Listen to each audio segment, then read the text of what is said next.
네, 빌립보서 3장 10절입니다. 제가 말씀 읽어드릴게요. 내가 그리스도와 그 부활의 권능과 그 고난의 참여함을 알고자 하여 그의 죽으심을 본받아라는 말씀인데, 번역이 세 번역이 참 잘 되어 있어요. 그래서 제가 세 번역으로 다시 한번 읽어드릴게요. 내가 바라는 것은 그리스도를 알고 그분의 부활의 능력을 깨닫고 그분의 고난에 동참하여 그분의 죽으심을 본받는 것입니다. 이것을 바울은 마음속에 바램으로 품고 살았다고 합니다. 사실 그렇죠. 오늘 우리가 무엇을 품고 살아가는지를 한번 돌이켜 보시죠.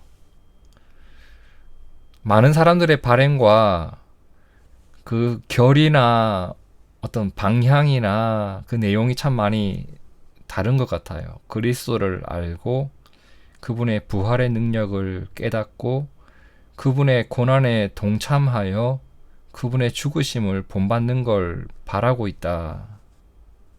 여러분, 바울의 이 고백은요, 그의 삶이 넉넉하거나 모든 것이 평안할 때 했던 고백이 아닙니다.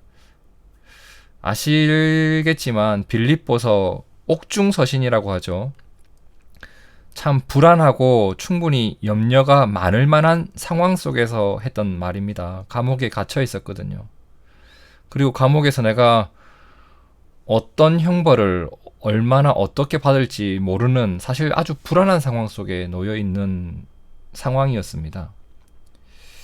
그 가운데 그가 바랬던 이 일들의 내용이 무엇이고 어떤 의미를 담고 있는지, 사실 그 내용들을 하나하나 살펴보면요, 감옥에 갇혀 있었던 그가 무엇을 소망으로 품고 있었는지, 그리고 이 답답한 상황을 어떻게 헤쳐가고 있었는지, 그리고 그 순간에도 그의 신앙이 멈추지 않고 성숙하고 있었다는 것을 알 수가 있는데, 사실 여기 나와 있는 알고 깨닫고 동참하여 본받고 싶다, 이 한 줄 한 줄을 다 살펴보면 참 좋겠는데, 그러기엔 우리에게 시간이 참 부족하죠.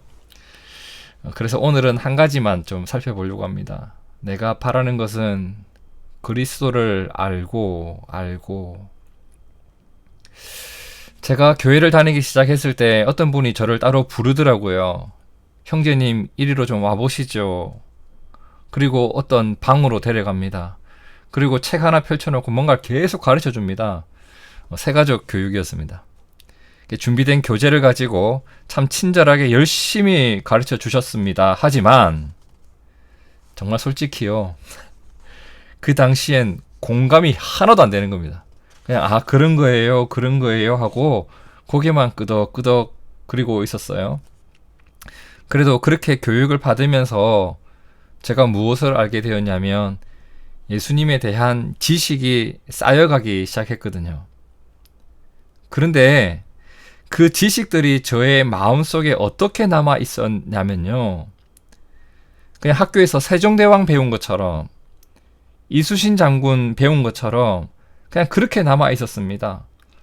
옛날에 이런 분이 계셨는데 이런 일을 했대. 그냥 그 정도로 예수님에 대한 정보를 얻고 있었던 겁니다. 여러분, 예수님에 대한 정보를 얻었다고 그것이 그 당시 제 삶의 방식이나 제 일상이나 제가 어떤 선택을 하면서 살아가는가, 이런 것에 전혀 영향을 주지 않았어요.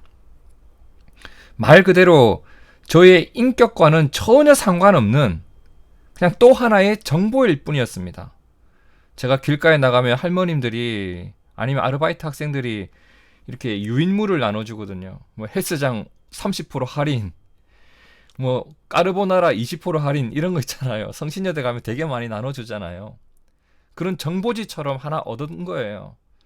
예수님을 믿어야 됩니다. 예수님은 이런 분이다. 그러면 오늘 말씀 빌립보서 3장 10절을 다시 한번 보세요. 내가 바라는 것은 그리스도를 알고 라고 했는데요, 한번 생각해 보세요. 여러분, 바울 정도면 알 만큼 알고 있지 않을까요? 그가 어떤 예수님에 대한 정보나 아니면 뭔가 더 배우고 싶어서, 뭔가를 더 얻고 싶어서 이런 말을 했던 것일까? 여기서 말하는 그리스도를 알고라는 말의 의미가 무엇일까? 이걸 한번 생각해 봤으면 좋겠어요. 요한복음 10장 14절을 보면요. 이런 말씀이 나와요. 나는 선한 목자라. 나는 내 양을 어떻게? 알고. 그리고 양도 나를 어떻게 해?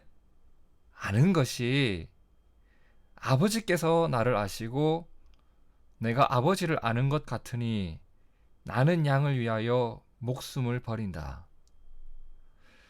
나는 선한 목자이기 때문에 내 양을 알고 양도 내가 자신을 위하여 목숨을 버린다는 것을 안다라는 내용인데요.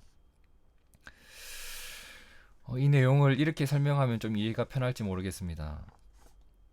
제가 택배를 좀 보내야 할 것이 있었는데요.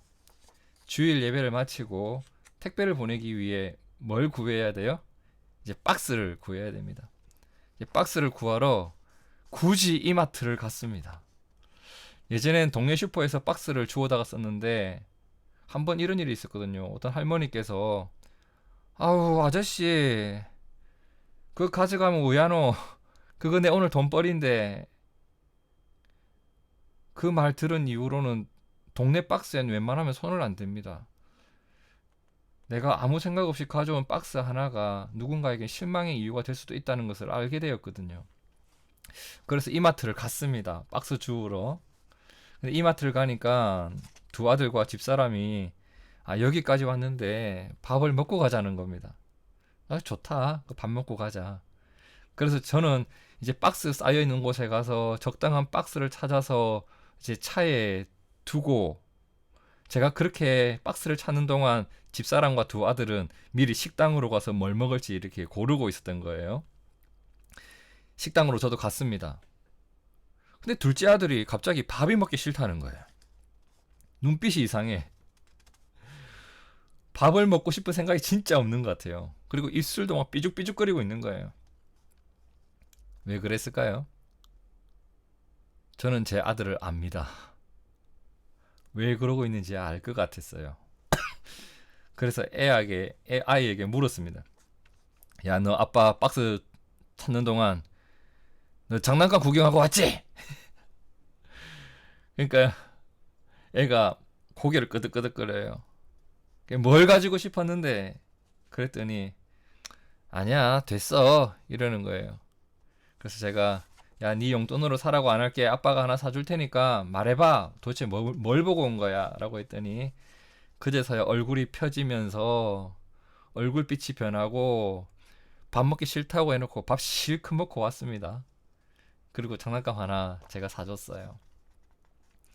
서로가 서로를 아는 거예요. 아들의 모습을 보고 아들을 이해할 수 있고, 그리고 아들은 내가 아빠한테 뭔가를 말하면 아빠는 내 이야기를 들어줄 수도 있다는 것을 아는 거예요.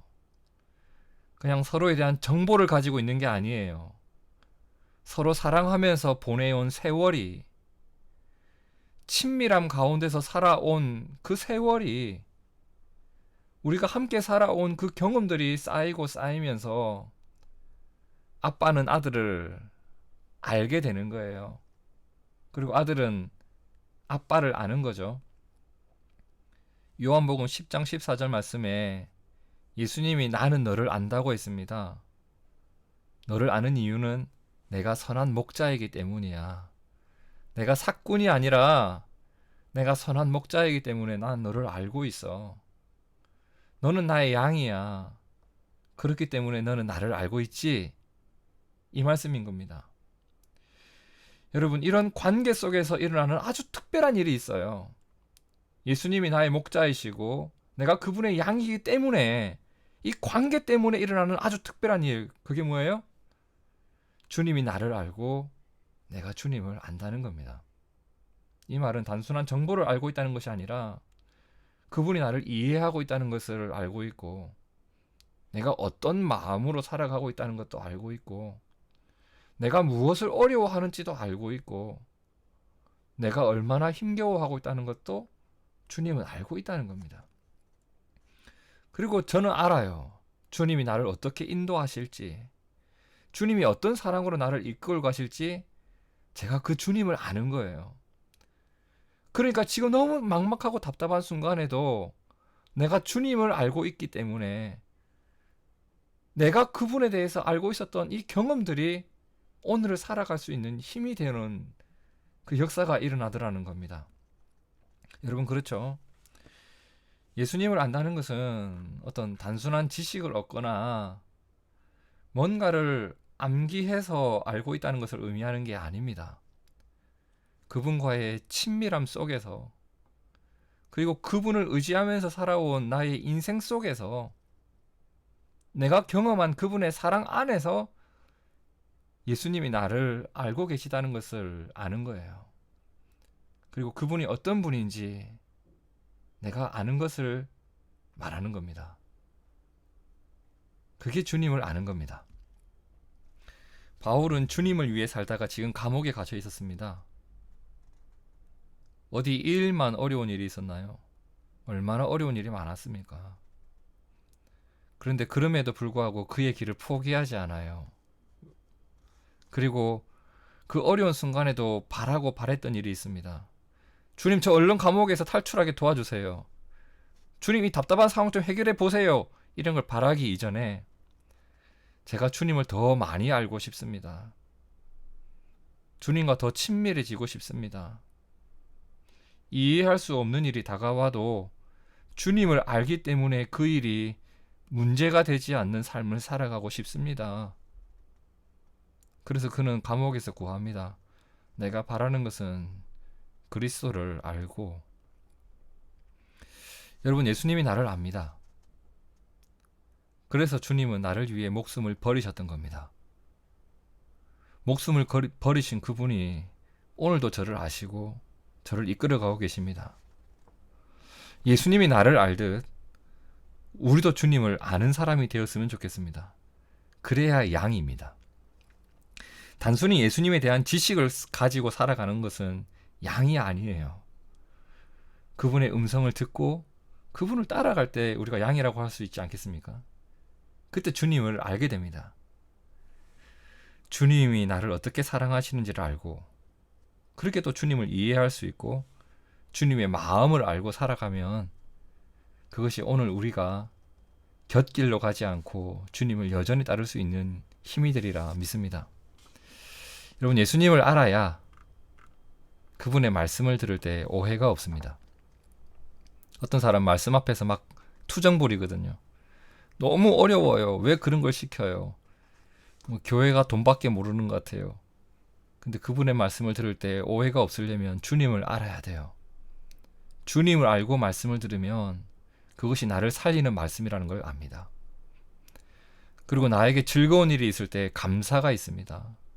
주님을 알아야 그분의 인도하심의 결과 내가 즐거운 일을 누릴 수 있다는 것을 알기 때문에 감사가 있는 겁니다. 나에게 괴로운 일이 있을 때, 사망의 음침한 골짜기가 눈앞에 펼쳐져 있을 때, 때로는 그것이 이해가 안 될지언정 나와 동행하시는 주님 때문에 그것이 그냥 수용이 될 때가 있습니다. 나를 왜 이렇게 힘들게 인도하시나요? 아니요. 주님의 뜻이 그 가운데도 있다는 것을 주님을 알면 알 수 있으리라 믿습니다. 참 많은 사람들이 예수님을 알 때 예수님을 아는 그 지식의 소중함을 모르고 살아갑니다. 그냥 버려도 되는, 무시해도 되는 정보 정도로 여깁니다. 하지만 우리는 예수님을 아는 자가 되기를 진심으로 축복합니다. 나의 선한 목자 되신 예수님, 그분이 나를 아십니다. 그리고 내가 그분의 양이기 때문에 나도 그분을 압니다. 오늘도 그분의 은혜 속에서 살아가는 이러한 복된 믿음이 우리에게 있기를 진심으로 축복합니다. 함께 기도하겠습니다.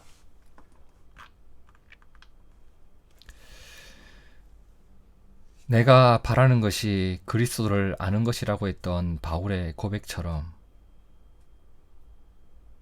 여호와가 나의 목자가 되셔서 나에게 부족함이 없다고 했던 다윗의 고백처럼, 선한 목자 되신 주님과 함께 살아가는 우리가 되어지고, 그렇게 주님을 경험하고 그렇게 주님을 아는 우리가 되기를 구합니다.